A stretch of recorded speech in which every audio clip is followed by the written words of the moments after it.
I have been regularly talking to EPFO and UPSC aspirants, and a lot of aspirants, so called aspirants, were mainly working professionals who are actually not aspirants. Students who have been working, who are still working, are also desirous of writing this exam. So, a lot of students have been asking me, sir, I'm working right now. How do I prepare with job? Can I prepare with job? Do I have a chance? Do I stand a chance of clearing the exam if I'm working and thinking of preparing simultaneously? And they've been asking me to give them a detailed timetable sort of a thing or a guidance program sort of a thing so that they can also take their ambition ahead. So I thought let's try and talk about how can you as a person, as a student, as a working professional prepare simultaneously for EPFO exam for now. But even if you're not desirous of only writing EPFO exam, UPSC exam लिखना है, कोई और exam लिखना है, then also this sort of mechanism that I'm going to tell you is very useful. मैं कुछ steps आपको बताऊंगा और ये steps आपको help करेंगे समझने में कि किस तरह से how do you think, how do you plan your studies, how do you execute that plan, how do you make sure that that plan works in your favor. ये सारी चीज़ें किस तरह से आपको सोचनी है और एग्जीक्यूट करनी है, इस पे हम आज डिस्कशन करेंगे. ठीक है, कुछ स्टेप्स में मैंने सब कुछ डिवाइड किया है because the more structured it is, the more logical it is, automatically आपकी प्रिपरेशन ज़्यादा अच्छी होगी, स्ट्रीमलाइंड होगी.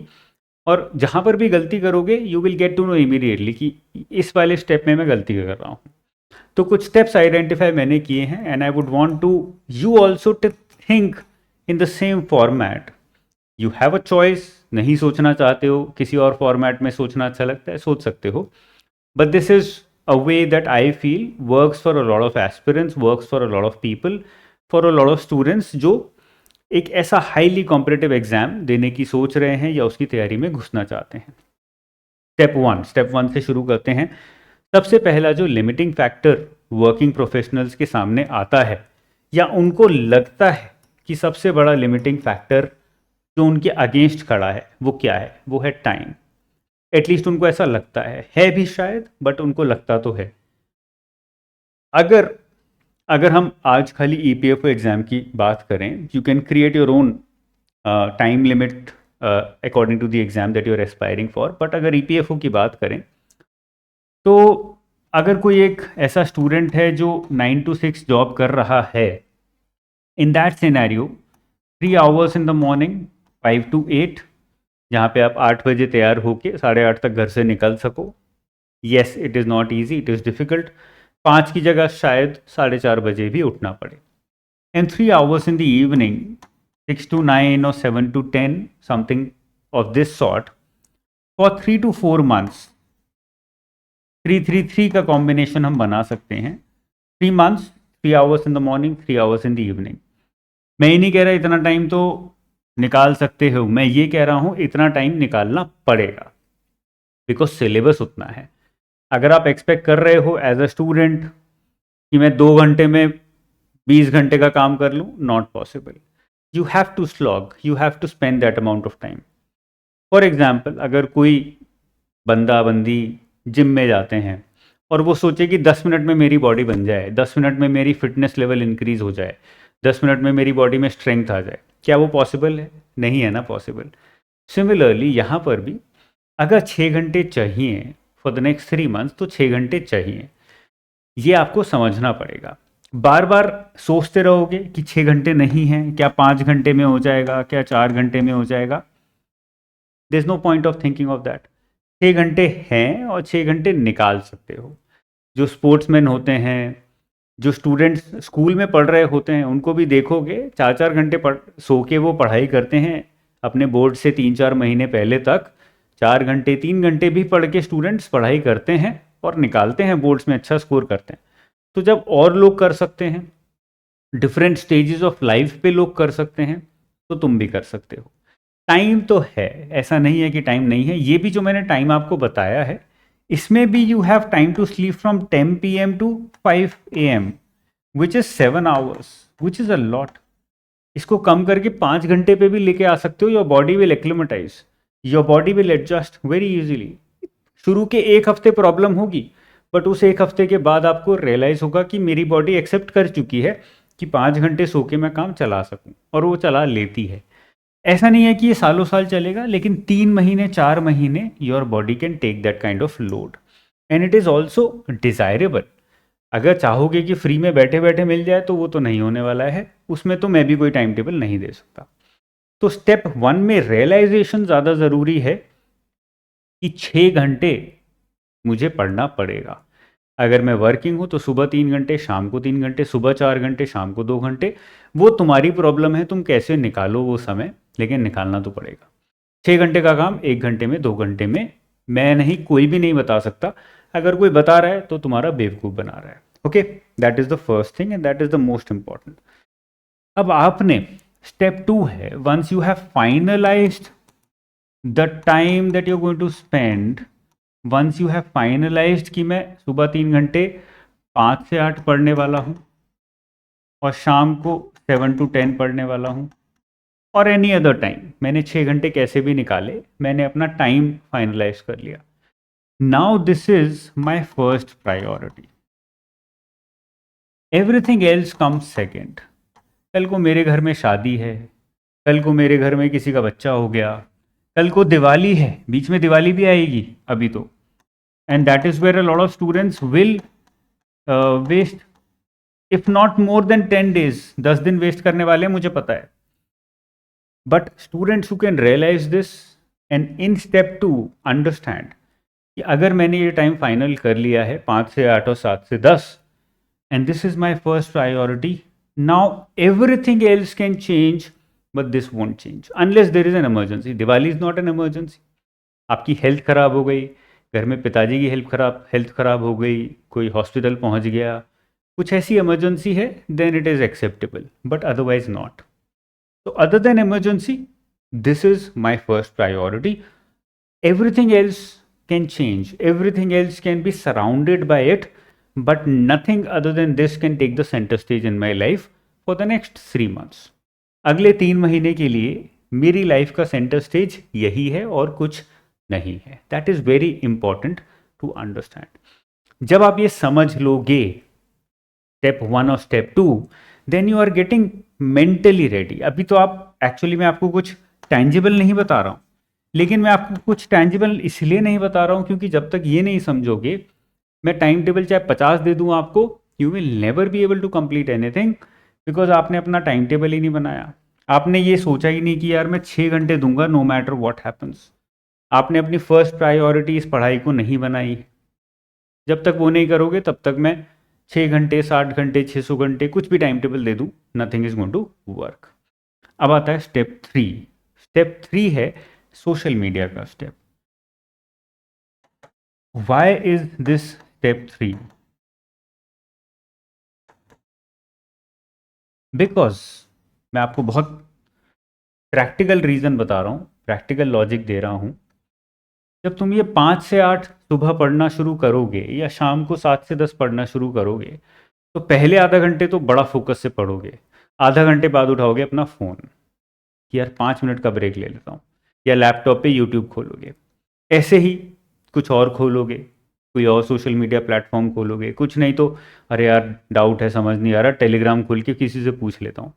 You will start tricking your brain, you will start fooling yourself into believing कि ये चाहिए, ये इसकी मुझे ज़रूरत है, अभी इसके बिना नहीं होगा, इसके बिना मैं आगे नहीं चल सकता।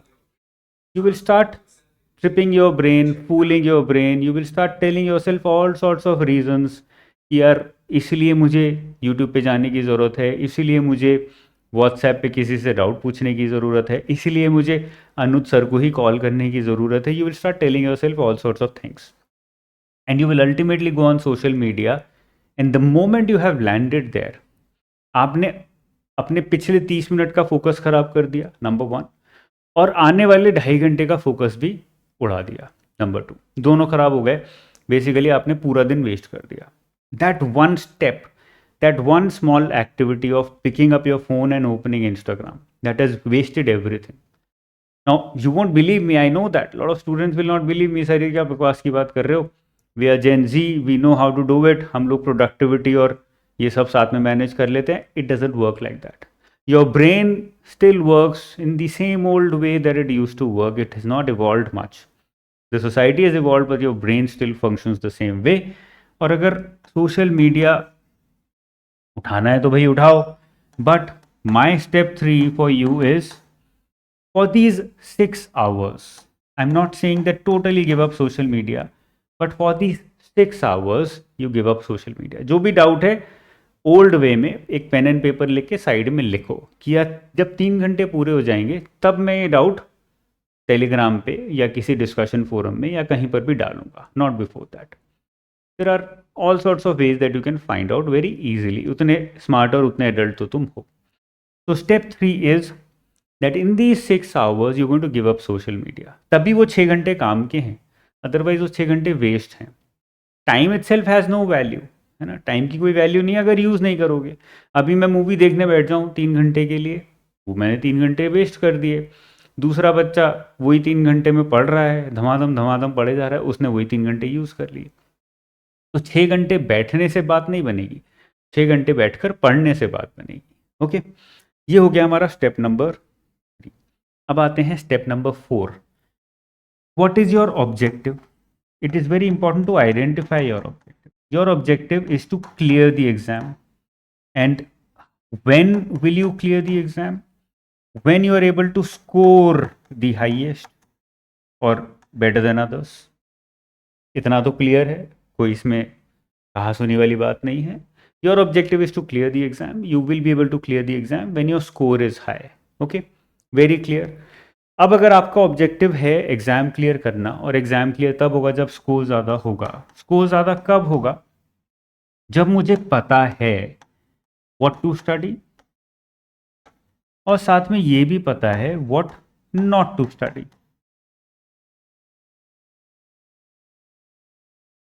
दो दिन पहले एक स्टूडेंट का कॉल आया मेरे पास. स्टूडेंट बोलती, सर आपने जो कॉन्स्टिट्यूशन के डॉक्यूमेंट्स दिए हैं वो डॉक्यूमेंट्स तो बहुत डिटेल में हैं, लेकिन जो क्लासेस हैं वो आई थिंक 8-9 घंटे में आपने पूरा कॉन्स्टिट्यूशन पढ़ा दिया.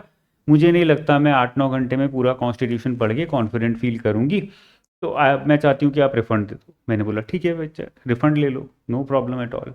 बट आई आस्क्ड सर कि कॉन्स्टिट्यूशन में से कितने क्वेश्चंस आते हैं, तो उसको नहीं पता था. आई टोल्ड हर देन कि कॉन्स्टिट्यूशन में से लास्ट 3-4 ईयर्स में 3 से 5 क्वेश्चन ऑन एन एवरेज आए हैं. 5 क्वेश्चन, 6 क्वेश्चन, 3 क्वेश्चन. तो सबसे पहला लर्निंग तो ये है कि कॉन्स्टिट्यूशन अभी उठाने का कोई पॉइंट नहीं है, नंबर 1. इसलिए मैं भी कॉन्स्टिट्यूशन पे बहुत ज़्यादा दबाव नहीं दे रहा हूँ. मैं किस चीज़ पे काम कर रहा हूँ? अपने स्टूडेंट्स के साथ, अपने वीकली सेशंस में, वीकली टेस्ट्स में, मेंटरशिप क्लासेस में. I am focusing more on industrial relations, labour laws, maths, reasoning, English, economy, जहाँ से हमें पता है कि ज़्यादा क्वेश्चंस आने वाले हैं. ठीक है, that is where the difference lies. It's very important to know what to study and what not to study. क्या पढ़ना है और क्या नहीं पढ़ना है. तो आपको ये सब्जेक्ट्स उठाने हैं जो ज़्यादा इम्पॉर्टेंट हैं. व्हाट टू स्टडी में first is identify the important subjects, more relevant, more important subjects. Cover the more important subjects first and then move to the subjects which are not to be studied right now. और एक दो subjects ऐसे भी निकलेंगे जो तुम्हें पता लग जाएगा कि यदि तुम्हें पढ़ के नहीं जाऊंगा. फॉर एग्जाम्पल, अगर मेरे पास टाइम की कमी है तो मैं करंट अफेयर्स शायद पूरा ही स्किप कर दूं. मैं नहीं कह रहा स्किप कर दो, I am just giving you an example. ऐसा हो सकता है. Why? Because the exam is not very far away और सब्जेक्ट्स बहुत ज़्यादा हैं. And this will keep evolving. ऐसा नहीं है कि आज बनाई लिस्ट और ये हमेशा सेम रहेगी. It will keep changing, every day it will change. But बहुत ज़रूरी है समझना that there will be some subjects that I will be studying and there will be some subjects that I will have to deliberately not study, because वहाँ से मेरा score maximise नहीं हो रहा है. शायद मुझे नॉलेज मिल रही है लेकिन मेरा स्कोर मैक्सिमाइज नहीं हो रहा है. और स्कोर मैक्सिमाइज करना ज़रूरी है क्योंकि वहीं से एग्ज़ाम क्लियर होगा और वही मेरा अल्टीमेट ऑब्जेक्टिव है.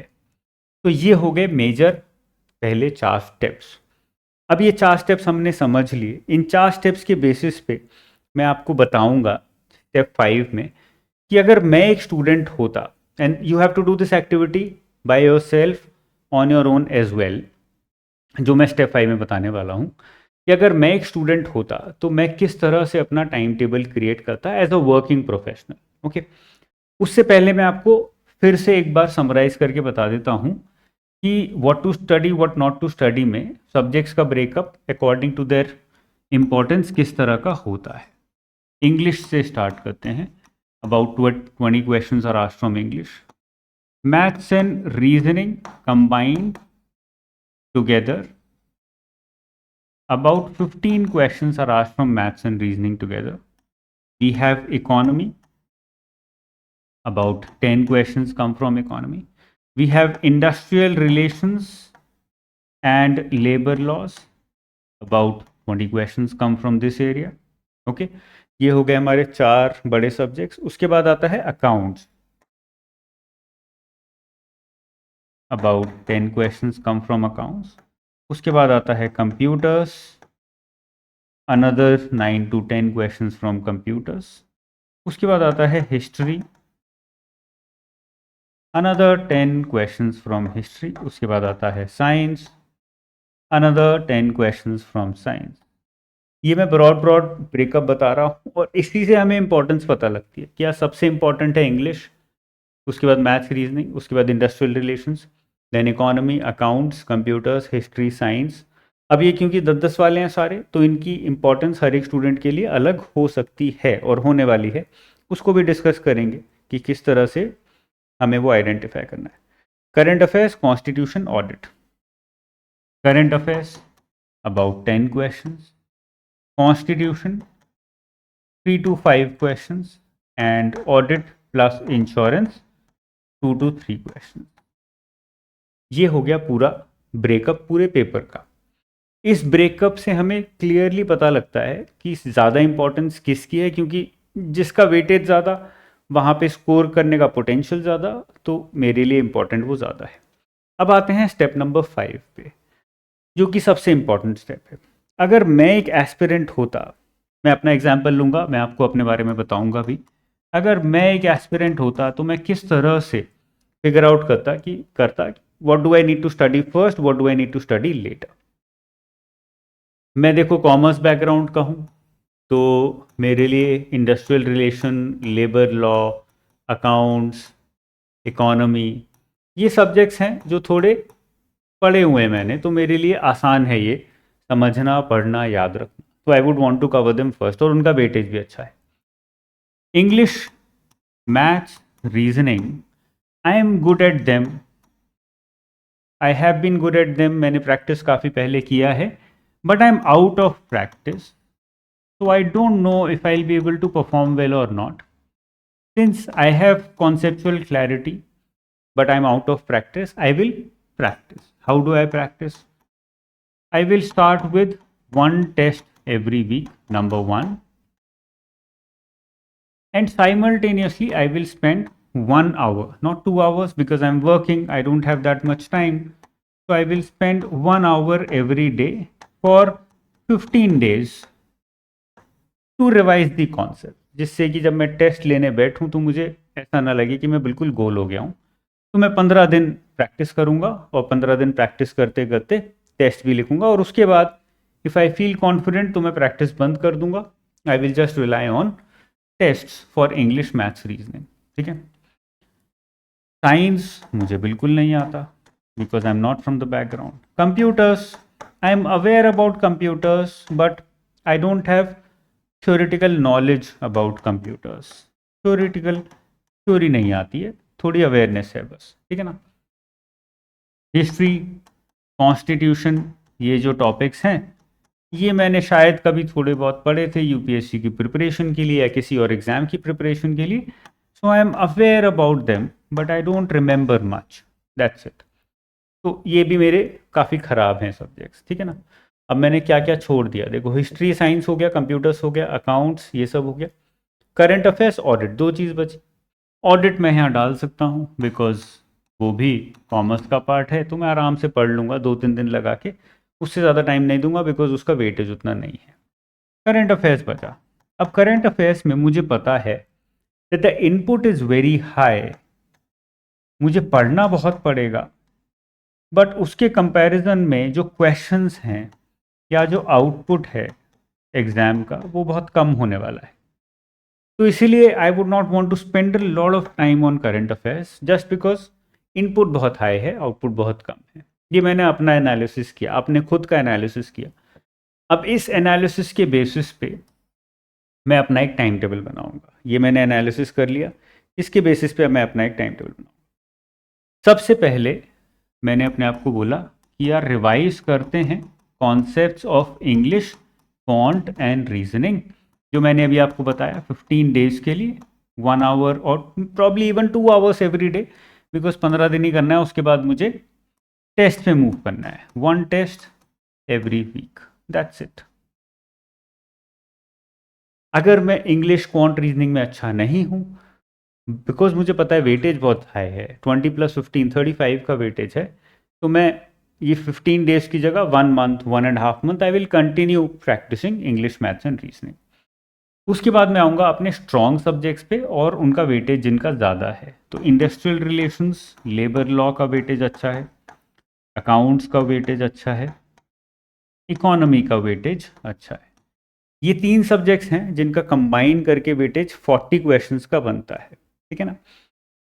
तो मैं इस पे स्पेंड करूंगा 1 month, 1 complete month on this plus 1 test every week.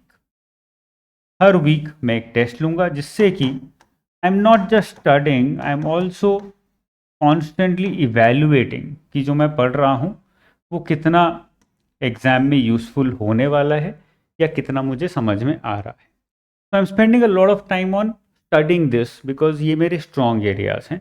तो मैं चाहूँगा कि इस पे मैं अपना स्कोर मैक्सिमाइज करूँ, I would want that. Okay, 1 महीने में अगर ये कंप्लीट हो जाता है, then I would pick up easy areas. Computers is an easy area, 10 question आते हैं और आराम से मैं 4-5 दिन में कंप्लीट कर सकता हूँ। Audit is an easy area, insurance is an easy area. Combine करके बहुत ज़्यादा वेटेज नहीं है, 15 क्वेश्चंस का वेटेज है, but I can still spend 15 days on it. Why 15 days बहुत ज़्यादा बता रहा हूँ, 15 डेज की ज़रूरत नहीं पड़ेगी। You can probably spend about 7-8 days on it and get it done, 7-8 दिन में हो जाएगा। बट इवन देन 15 डेज मैंने लगाए कंप्यूटर्स, ऑडिट, इंश्योरेंस, इन तीनों को कवर करने में, plus I am writing same thing, 1 test every week. Why am I doing this? Because these are easy areas. 10-15 दिन लगाने भी पड़े तो मुझे 15 क्वेश्चंस मिल रहे हैं और ये 15 क्वेश्चंस में मैं अच्छा स्कोर कर सकता हूँ।